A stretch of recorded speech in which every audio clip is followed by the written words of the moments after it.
So the reason I want to have Michelle on here today is because she is such a well-rounded person in the industry in terms of involvement, running a brokerage, running a team, being a top broker. She's really done it all. There's nothing that this woman hasn't done. Just to name a few of the accolades. So she's been a President Club Award winner, Ambassador Award winner, Global 100 worldwide winner, Yeah. which pretty big. Woman of Influence 4 times, CMP Top Employer Subject Matter Expert, CMP Master of Ceremonies at their summit, and she is currently the president of CMBA Ontario, as well as a fantastic team lead and broker. I don't know how you do it all. I do it to myself. I don't know either. Yeah, Well, I I just think like you don't have enough hours in the day, but no. I make it work. You make it work, and we're here to kind of find out how. We want to know what's your secrets, what's the secret sauce that allows you to just be top level at everything that you do. So first, though, I want to cover off your brokerage story a little bit. So Sure. Michelle was originally a brokerage owner with Mortgage Architects, and she recently made the decision to sell that brokerage and join another team. So she's recently made a switch. She's now part of a Better Way Mortgages, which Mortgage Architects, which is our biggest team, I believe, one of biggest or if not second, third biggest team. It's definitely in the Um, top three. Yeah. Top three for sure. And she Mhm. moved her team. So she went from running a franchise brokerage to then moving her team over underneath of a larger umbrella team. So I think what kind of prompted that move? Well, I think the whole reason that I wanted to open a brokerage in the first place, was from a young age, I always wanted to be a teacher. So with my background, working at lenders, underwriting, I had a strong sense of underwriting and credit. I, at the time, worked for a mortgage broker, a very prominent woman in the industry, who unfortunately told me that I would only ever be an admin. So I kind of had a chip on Oh, my shoulder and I wanted to prove her wrong, but I realized in the process I was really trying to prove it to myself. So I became a mhm. mortgage agent, and then I opened my own brokerage. Um, Subsequently, there's been a lot of changes from that time to now. There's a lot of compliance, AML, FinTrack, FISRA stuff that needs to be done on Yeah. the back end, which is great. It should be there, but I just felt like it was bogging me down and I wasn't focusing on the things where I could make an impact. And I felt like I was not happy running the brokerage anymore. Um, and so that's been in the making for about a year. And I've known Joe and Andrea Samet for a very long time. Their Mhm. values align with that of mine and my team. And so we just took the team and we went over there. And now we're part of a fantastic team that I can still focus on, supporting the team, but I don't have to be bogged down in paperwork. So I just Mhm. feel a lot lighter and I can focus on other things. I think that it's a common conception that I hear when talking to brokers that going out on their own, wanting to be independent, wanting to kind of be agency leader owners, it is an assumption that that means owning a brokerage, but that's Yeah. not necessarily true, right? And so for some Uh, people, it's the right path forward for sure. A lot of it depends on size. Do you want to take on a lot of that admin work, a lot of the compliance and legal headaches and hiring staff and whatnot if you are going to kind of be of such a large size that it's really worth it.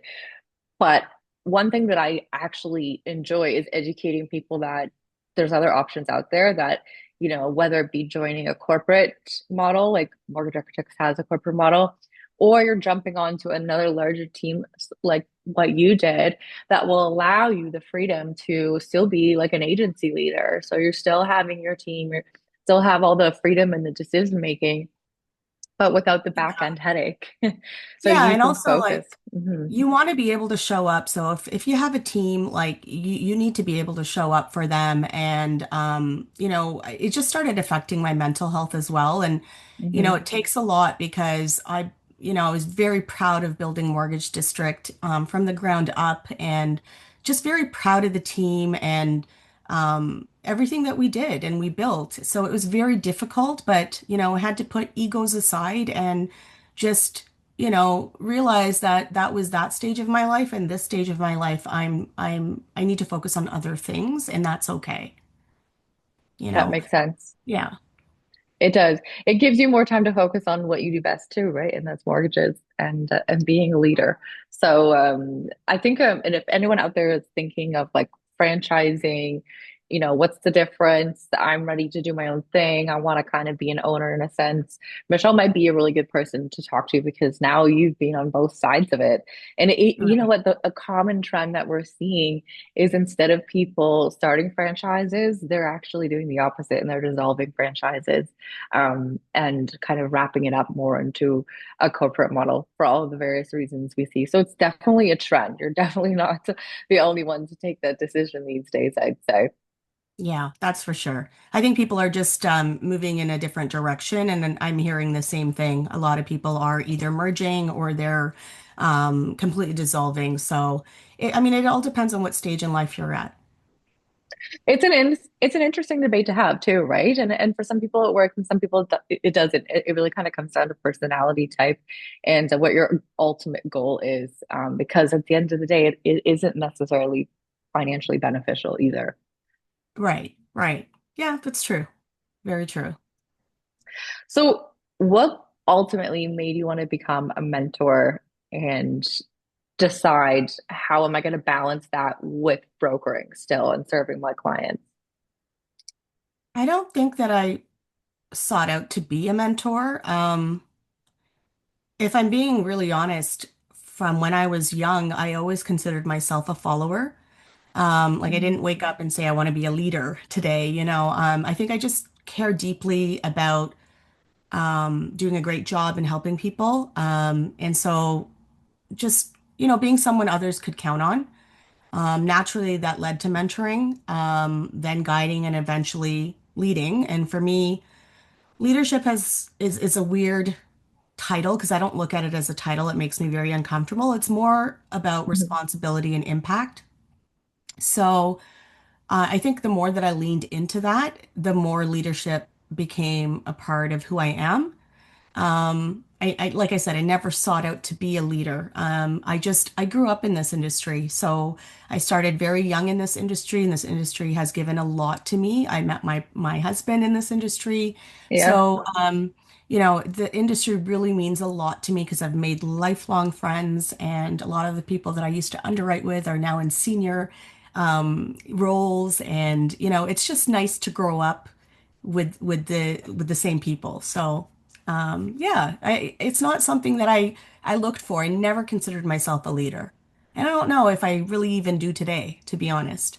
I think that's a confidence thing, So I think that the best leaders would say the same thing. They don't consider themselves leaders because leadership is something that has to come natural. Otherwise it can feel forced. And when you're a really good leader, I think you don't even realize you're being a leader. You're just leading by example, and you're the type of person that people respect and like and admire and they want to follow. And you definitely have that unique trait that is very hard to find in this industry. And it's interesting that you said you grew up in this industry. Shout out Paul, your husband, and everything. I think this industry is unique, and some others on the line may agree. Or if you're newer to the industry, this might be some insight for you that a lot of people find their people and their community um, in the industry. So it kind of starts expanding beyond just a job if you let it, if you want it and you seek that out. It can really become your community, your people, your home, and even your purpose. So interesting yeah, and insight. also like I mean, I have a lot of mentors and people that I lean on, accountability partners. So without them, I don't think that I would be where I am. when I made the comment earlier that I've considered myself a follower most of my life, and not a leader, I think the confidence has come with aligning myself with the right people and just, just genuinely giving and helping where I can. Giving without expecting anything in return. I think that that is the best way that any of us can really carry ourselves. And typically, you find the most success when you live your life that way, right? Yeah, exactly. Exactly. So, So I heard you say accountability partner. I think we're mhm. all kind of wondering, like, how do you still find time to broker? How do you juggle your time between the CMBA meetings, your agents calling you for questions, and how do you keep the database coming? How do you keep the deals coming? So I've been in the industry for a while. I mean, like I said, I grew up in the industry in my early 20s. I'm going to be 50 next year, actually. So it's been quite a journey. And so I have a database that I work on that I don't really have to advertise at this point. It's a lot of the repeat and renewals. So Hmm. I have a team, obviously, that does their own business, and I do have somebody that helps me do all the paperwork and the stuff that I know that I can just let go of, and focus on speaking to clients, concentrating on other areas of the industry that I'm involved in. And then running the team, we've got it set up so that we have some team leads that are the day-to-day contact for some of the newer agents. And of course, I'm always around, but we've structured it in a way that you can get your support from multiple, from myself, from your team lead, from the whole team themselves. So it took a while to be structured that way. Yeah. So I think for me, it is, just protecting my time, right? So I've always done time blocking, always done time blocking. And I've become very intentional with it as well. So just letting go of the things that I know that I can do without, because, one of my complexes has been in the past that only I can do it. Nobody can do it better than me. And oh, what if somebody makes a mistake? But you have to Mhm. trust the people around you. That's one of the biggest hurdles I know that people go through because in this industry, once we reach a certain point, everybody has that ceiling that they hit that you can't go any further, any higher on your own without some sort of help and delegation. So Right. I think part of the being a really good broker, and if making that top broker elite status club is accepting that point and knowing when it is time and how to go about setting up because it sounds like you're very systematized. So Yeah. you've done a very good job of making sure that you're not the only like single touch point for a lot of the things that you have around you. Yeah. You're a little bit more maybe hands off. So with your team, they have team leads they can go to for questions with your deals, with your clients. You have different people handling different parts of the deal. So it sounds like something that a lot of people try to achieve. Um, and maybe it takes Yeah. a while to set up. It does. You need to find that clarity and know where you add the most value and then just staying in that lane because you, Yes. you have to be able to trust the people around you.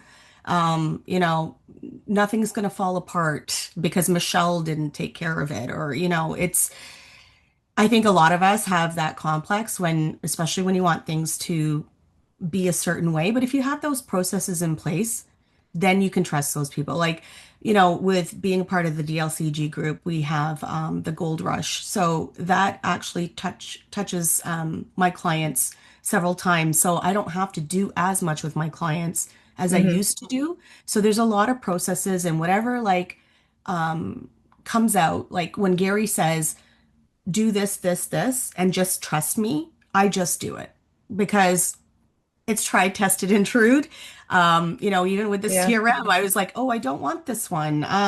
No, I want it to say this. And they're like, just set it and forget it. Stop being so controlling. And once I did that, it was good. It was so good. I don't need to be as in the business as I have been. Hmm. Yes. be able to focus a little bit. If we are able to take a step back, focus on the business, then the business itself will run better and become Exactly. yeah, I think that if you're at a point, guys, where you're essentially you have to have your hand in every single pot or every single point in the file, maybe it's time to kind of take a step back and, like Michelle said, think about what am I good at? What do I like? And then the rest, how do I outsource that? Because that really is, I think, from what I hear interviewing and talking to top brokers, that seems to be the key. Yeah, and it could be like, if you're a team lead or if you have a colleague that maybe isn't as busy, you could always ask them, like you can pay somebody per file, right? Like Mhm. if you need some help, you're not really, wanting to do paperwork or you're not really good at underwriting, but there's somebody else on your team that is. You can always, there's people are always willing to help. Obviously, you decide on what the compensation is there because I know that not everybody can hire a full-time underwriter or a fulfillment specialist. So there's always ways. There is always ways, absolutely. And Yeah. it doesn't have to be a super high cost either. Like most places will have a central underwriting unit that you can go through for, less than $500. Or like you said, outsourcing to someone on your team, they might be happy for a little bit of Yeah. work to help keep them busy. So, Right. what would your advice be if I'm someone on the line and I haven't yet, I'm hitting my ceiling, I realize that. What's my first step towards um, figuring out how do I systematize and structure myself better? Um, well, I mean, so how I do it with my team is I've made sure everybody is using velocity, for example, right? Because everything is structured there. So if you're not a part of the DLCG group, I don't know what systems they use, but our workflows are very similar. The platform we use is very similar. The CRM programs are all set up similarly. So consistency is the key. Hmm. When you're doing this, consistency has been my savior time and time again, even through COVID. To give you an example, when COVID, everything shut down, I was sitting there like, and my husband lost his job. So I was thinking to myself, oh no, what are we going to do? I just remember sitting there and saying, I'm going to call every single person in my database just to see how they're doing. And that's what I did. Sometimes I would only get through 3 calls a day and it would be so draining, but people just wanted you to check in on them. So Yeah. I told my team to do the exact same thing, right? And it's just, even though things had slowed down, we continued doing the activities we were doing before COVID, and then we continued them after COVID. So consistency is the key. I can't emphasize that enough. Yes, and I think just because something doesn't work right away or you're not, I made 5 calls yesterday and I didn't get a deal. Like it doesn't happen that fast, right? It's like, Right. was it Jim? He said, just keep pounding rock, keep doing what you're doing Yeah, every day over and over and over. And some days are gonna get a really good hit, and other days you're not. But as long as you're consistent with it, that really is the key. exactly. Yeah. That's been the number one thing. I actually have something on my wall here that says consistency wins. Consistency wins. I Mhm. like that. There's actually something on the wall in this condo here that I saw. I'm thinking of making my own, but it says failure is just research unless you don't try again. Oh, that's good.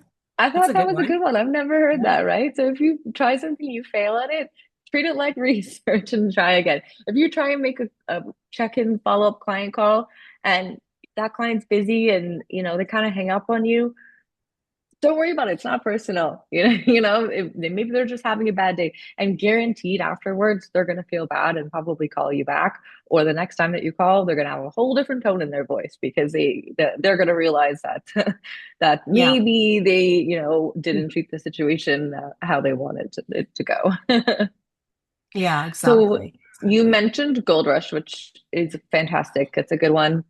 Um, for those who aren't familiar with it on the line, it's a amazing like gift wrapped box CRM delivery that if you're part of DLCG, you'll have a consultant go and set up the top 31 touch points for your client. And those will range from the feel good holidays to the, nurturing leads, pre-approvals, mortgage maturities, client birthdays, everything along those lines. So when it comes to outsourcing, and even saving you brain power. Like I still hear from people that are Mhm. saying, "Oh, my serum is an Excel sheet," and they're having to go through every Oh, old day, school. look at Yeah. yeah, old school, look at okay, who's coming for maturity soon, whose birthday is it, whatnot, and then they're hand typing or calling.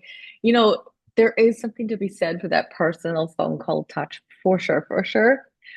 But at Hmm. least we can, automate those reminders to ourselves. Or there's a way to set up the email so that you can customize them before they send. So it's not the same templated message every time, or it's Right. going through an SMS that you can customize. So, like you said, you were like, I don't like this one. I like that one. It it really it comes down to, I think, just having something in place that keeps you consistent with your clients so that they're not hearing from you for such a long period of time that when they decide to get their rental property, you're not top of mind. Yeah, and exactly that having just letting go of that and applying Gold Rush to the CRM really helps me personally focus on other things like Other things, yeah. CMBA, like there's a conference that Yeah. we're putting together. So there's it's nice to have those things automated that you don't have to worry so much about it, right? So Your headspace, your brain space, every little bit of it is so precious. So make mhm. sure that you're using it for the things that you really need, and that, if it's simple things that systems can take care of for you, or underwriting desks or whatnot.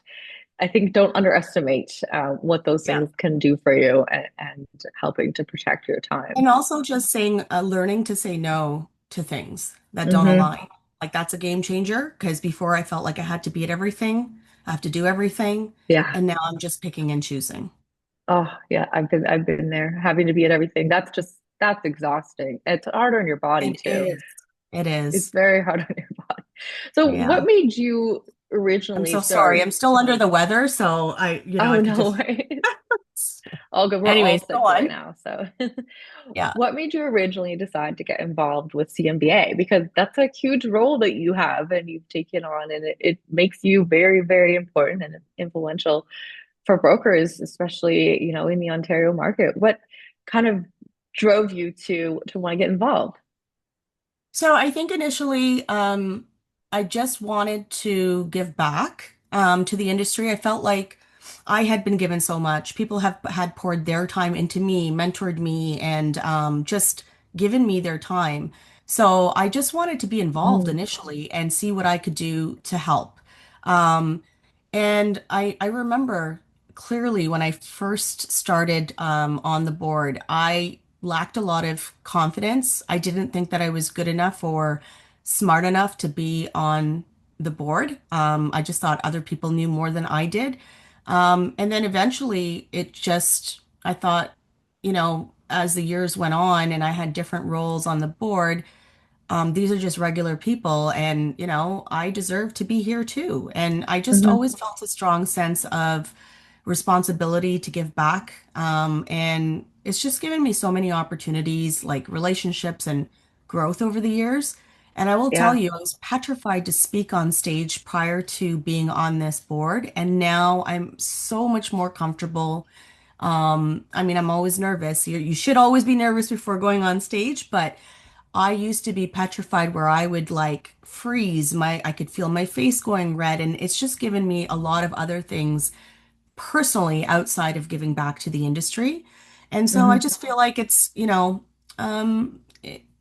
helped me advocate for brokers. I brought other, men and women who didn't think that they had a voice or deserved a seat. It's allowed for them to also put their name forward for certain things. And that makes me really Yeah. happy.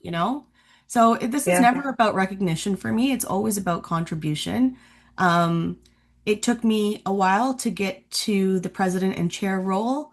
And I finally feel like I deserve this. I've given a lot of my time and my vision for this industry, and the members of the CMBA on Ontario Association, is a good one. So I'm very proud of what we've done. And CMBA Ontario is very different than what it was 2, 3 years ago. And this is it's very evident by the comments and the conversations that I have with individuals in the industry.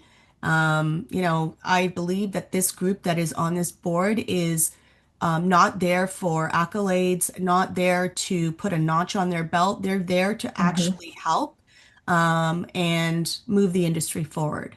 So, Yeah. So what are some of the changes that you've seen? What are some of the positive things you guys are doing that we can look forward to? we've really elevated our conferences, our symposiums. Our big conference is coming up at the end of April. April 22nd is our Sick Kids Awards and Gala. And then the 23rd is our conference, our annual conference that we have, and we hope that everybody could come out. We've really elevated the caliber of speakers, the Hmm. content, and we're aligned with FISRA. Obviously, you have to have your CE credits, and although the 2026 cycle is going to be closing, then the next one's going to be opening. So we're constantly trying to think of different ways that we can elevate and educate our members. On top of that, we have our other events too, but the biggest change that has come about, I would say, in the last year is we've brought on a company called Impact.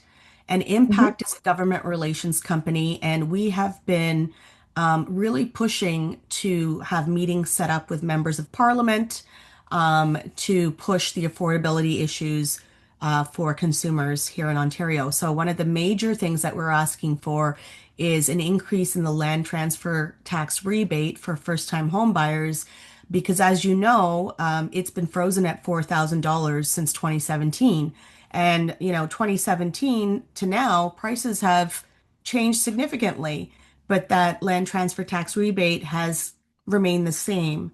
So we've been having a lot of conversations. In fact, we have Queen's Park Day coming up where the board and some members of the CMBA Ontario, we're going to be setting up meetings for an entire day to speak to MPs to see how we can, help with this affordability for first-time home buyers, especially.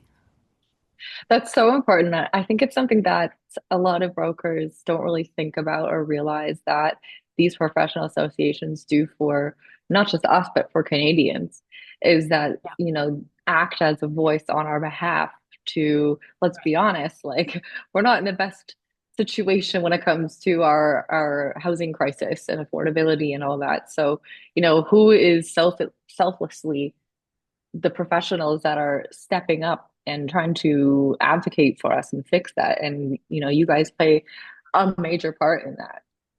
Well, remember that, it's well, the thing is that, the government has made some strides, right? Like we've seen the HST, and today there was an Mhm. announcement on more in favor with builders. So I think we're in conjunction with the other associations, we're getting the message out. And, it's very tough for people to get into homes right now.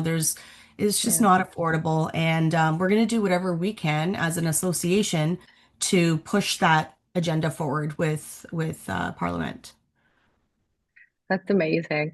So if anyone on the line here wanted to get more involved in the industry, how would you encourage them to go about that? So we have committees. We have several committees. We've got the education committee, we've got the events committee, we've got government relations and membership committee. So you can actually reach out to maybe Anna. Anna DeMarco is our executive director. So Mhm. Anna at cmbaontario.ca, and see if there's one of those committees that align with you and how you want to help. Yeah, we welcome that. And we're always looking for volunteers at our events too. So, Yeah.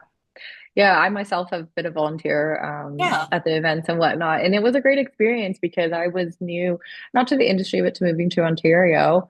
So I was trying to get to know the Ontario market, and I'll tell you, like, there's no faster way than to get on, volunteer, go to the events, get to know all the lenders, all the BDMs, and everything. It's kind of like a crash course on Oh on yeah. on the industry. So as much as you are giving back and it is a volunteer position, I think we get a lot out of it too. Like you said, your speaking skills, your the confidence, the friends, the relationships, the experiences that have come from that, I think are just they're priceless. And you see the industry from a whole different perspective. Oh, for sure. Yeah.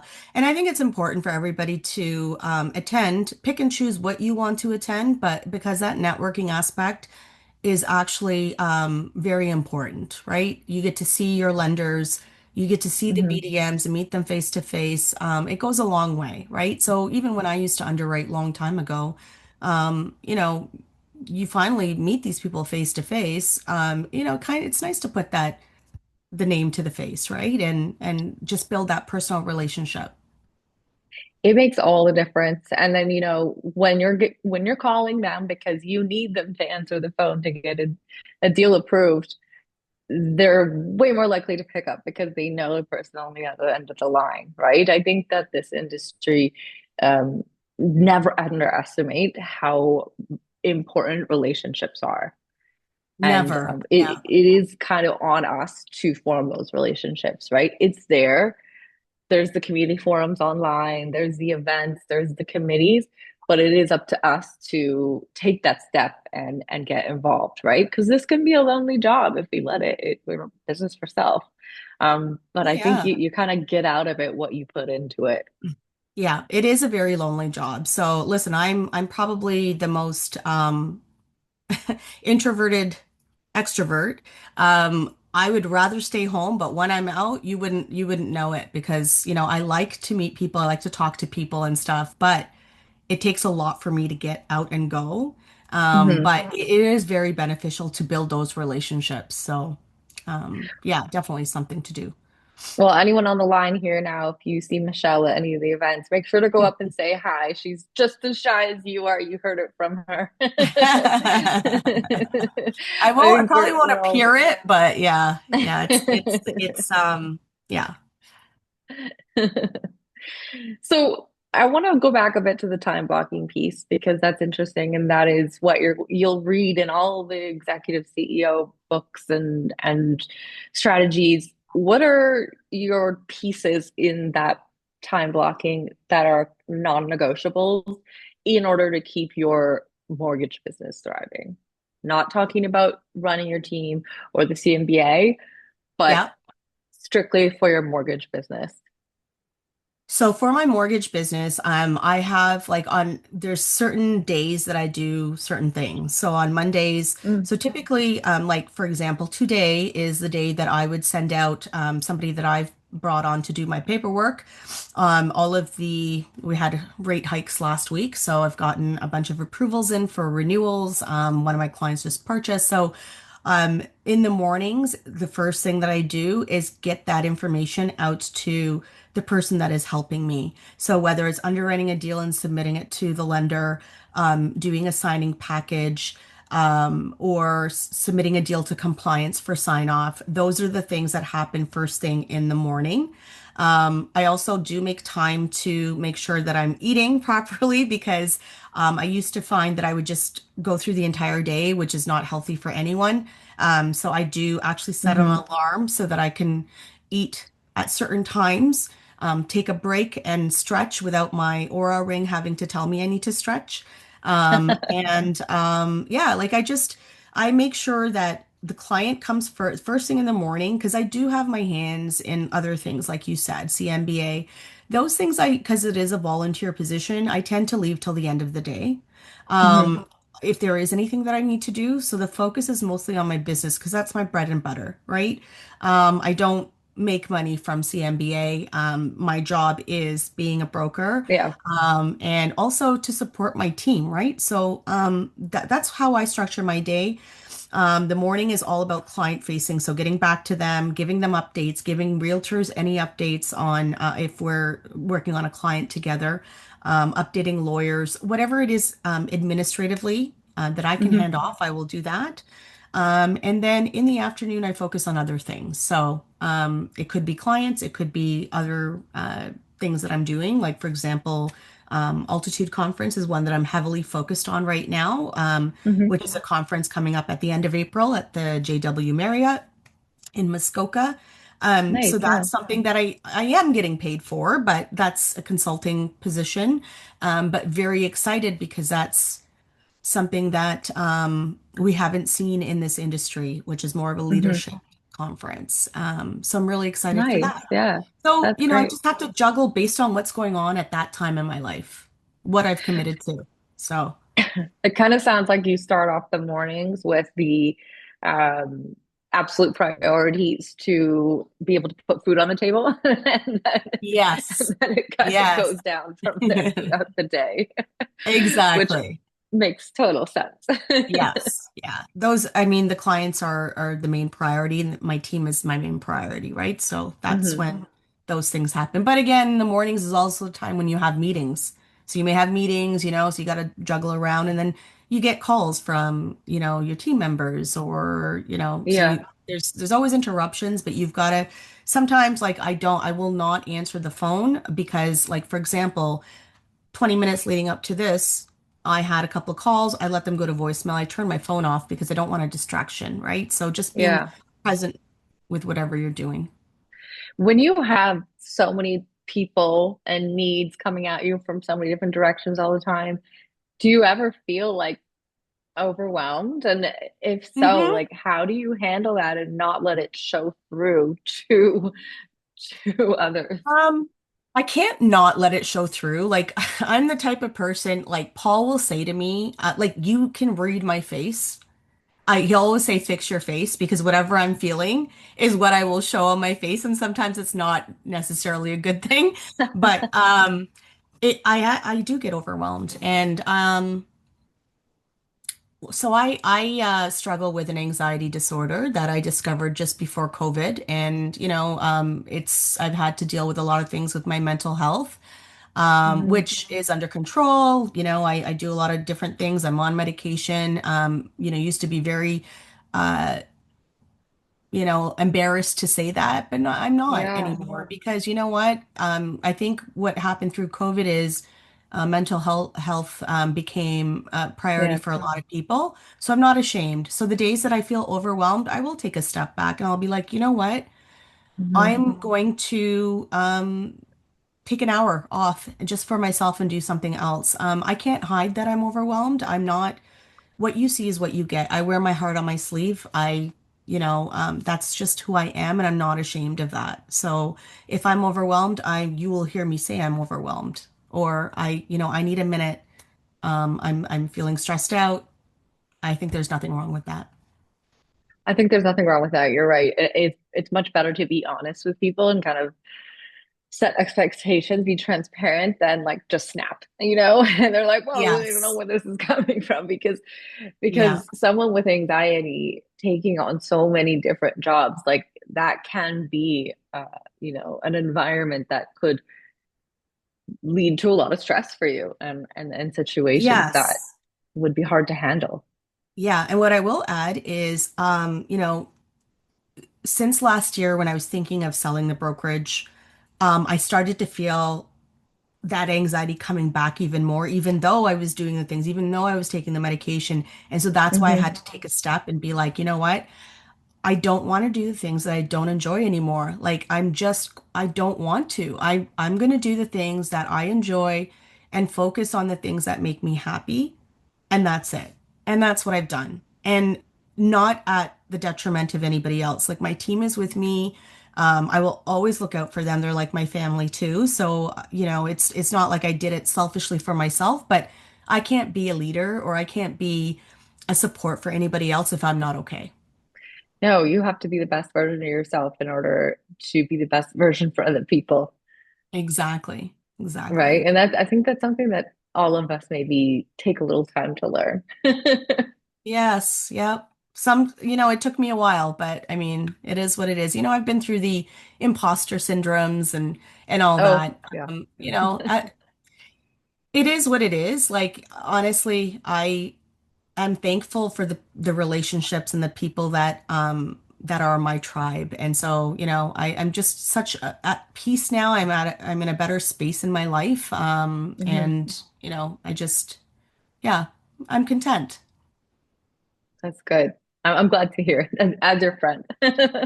Yes, yes. So, one last question I want to cover, and this is kind of unrelated. I did hear Okay. you say get back to realtors. I'm curious, do you work with a lot of realtors and referral partners? How did you grow those, foster those relationships? No, I don't work with a lot of realtors because I'll be quite honest, I'm not a fan. I have three Hmm. realtors that I work with, and those are relationships that they're individuals that I grew up with almost, and then they became a Yeah. realtor. Um, I've had some struggles with realtors, but I know that other people have had lots of success. I felt like Hmm. the ones that I was trying to, align with and get business from and have that working relationship would always either ask me for a cut of my commission or almost felt like I worked for them, and it just wasn't the way that I do things. So I just literally, the way that I started this business is I took my wedding invitation, oh, sorry, my wedding list, the people that I invited to my wedding, I scrubbed it because I have a lot of industry friends. So I took their names out and I just started back then. It was direct mail. So, that's what I did. And it's just become, it just turns now. So I only work with three realtors and I don't ask them for business. We just have that mutual respect, right? Like that we've worked together. Hmm. They know how I work. They know that I'll get it done for them. So my business is primarily repeat, and it'll be referrals from my database that come to me, which is amazing because it allows me to focus on other things. But it took me a long time to get there. It Like does, it took yeah. at least 10 years where the phone was finally ringing, ringing, ringing, ringing, right? Like it would ring sporadically before, but Hmm. now I don't have to worry. But Yes, a lot of that takes blood, a sweat, while and to build. tears. And that's the ultimate goal though, of being a broker, right? I like to say like, Yeah. the tax that you're paying for those for to get to the point where your book just kind of turns itself over and you don't have to be focused on marketing is that first 5, 10 years, just like pushing Yeah. it constantly putting yourself in every room you can. And then eventually, you get to hopefully take your foot off the gas. And that's really interesting that you said you took your wedding list because you're not the first person I've heard say that. Do you have any idea uh who else did that? No. Who? Rebecca Casey. Oh, no way. President Yeah. and Chair of CMBA-BC. Yes. Well, you got to start Yes. somewhere, right? So, Yes, that is so funny. So you two are both like very influential, successful women. And look at like this is just evidence. We all start somewhere. yes. And there's all the coaching out there that tells us to this is how you start getting your initial leads and whatnot. We all want to think there's some magic formula or I can pay some AI company and next thing I know, like, it's going to pay for itself and all the leads are going to come in. That's not it. It really is just leaning Not. into your network and doing like one Lego building block at a time. So you've heard it now, Mhm. guys, because we had Rebecca Casey on recently. Oh, Same cool. I'll thing. have to listen to Yeah. hers. Yes. Yeah, so two of the most successful women in this industry who are true leaders, that's how they got started. I love that. I love that just from the wedding list. Yeah, and it's not, I mean, listen, it's not easy. I'll tell you that it took me at least 5 years I have a huge family, extended family, and they would call me, use me for information, but then always go Yeah. to the bank. And then it just took like, one person, and then I wouldn't obviously give the information, but I'd be, at a party, let's say, and someone would say, "Oh, what are the rates like?" And I would tell them, and then I'd say, "Oh, like Steve or John, they did their mortgage with me." Yeah. So I started, it almost started becoming like a FOMO, like, oh. they did their mortgage. Now I got to do my, so now I do everybody in my family's mortgage, but it's still tough. Like the market is tough, even Mhm. with a database and not having to like to source leads and all of that doesn't mean I get every client. No, It exactly. Yeah, the doesn't. banks are And still winning out a lot. Yeah. I could have been, I have clients that have been with me for 15 years, and I'll say, you know what, that is a better option. And, I'll Hmm. help them. I'll write them a letter to get them a better rate, and I still put them in my database and they still refer me, right? So you It's just about the gotta, trust and it's longevity about in the that trust. relationship, right? It's a sprint, not a sprint. It's a marathon, and in that, if Exactly. that's how you treat it, then that's how it really comes back. All the guests I have online have said the same thing, in that like I'm not going to put somebody in a worse rate. I'm going to be honest with them, even if it means I don't get the business. But then the number of referrals I get from that, or like the business comes back from them down the line. Um, Right. yeah. Okay. One, I'm going to ask you one sentence to sum this up. Okay. Okay. Uh, what makes someone truly influential in this industry? Um, okay. Someone who shows up consistently, Hmm. leads with integrity, Hmm. genuinely cares about people. Um, and I think leaves a lasting impression through the value that they bring. I love that. My two favorites in there are consistency and integrity. Consistency has saved me time and time again. So, yeah, that is key. Oh, you got a thumbs up from Ruth. Ruth says, love this. That's awesome. Good to see you on the line, Ruth. All right, Michelle. Well, this has been such a great chat. I've definitely learned more about you than I knew before. Please continue to absolutely kill it for us in the industry, and you know the CMBA board, all the things that you guys are doing selflessly with your own time that you're taking away from your personal time. We all really appreciate it. I think I speak on behalf of everyone on the line here, and everybody, make sure you say hi. Go up and say hi to Michelle. You'll see her Yes, out please and about do. at a lot of things, and she's Please the do. most warm, lovely person you could meet. Hope to see you guys at the end of this month at the CMBA Ontario trade show. It's going to be amazing. Reach out to me directly if you want. Michelle at mtgteam.ca. Whether you need advice or you want to just chit chat or connect, I'm always here. And thank you so much, Sarah, for having me on. I really appreciate it. Thank you. So good to see you. Bye, everyone. Thanks for Bye. joining.